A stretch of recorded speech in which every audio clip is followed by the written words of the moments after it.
1, 2, 3.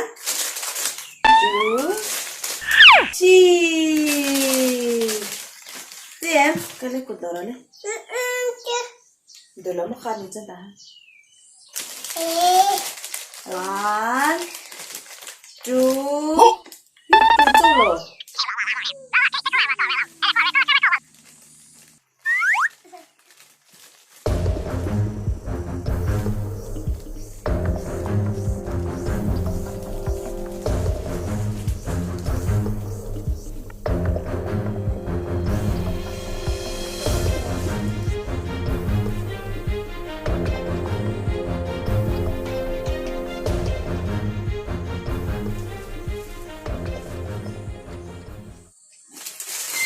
Angai dục tiệt. Hey, buổi tiệc gì vậy? Bảy khá cái dục chơi này. Ôi, bảy khá cú, đã lâu rồi đúng không? Dễ mấy chút. Nghe con này kho.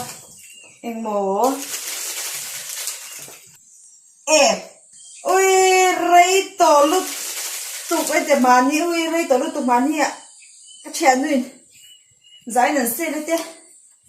Miro lạc sắc về rồi mà mình phụ cái lúc bây lâu. Cái mũ cái hai chuột rồi mà ta thà lâu như lâu như thế Là cháu hẳn chết này cháu hẳn. à mà anh hay vật khác về lẽ nuôi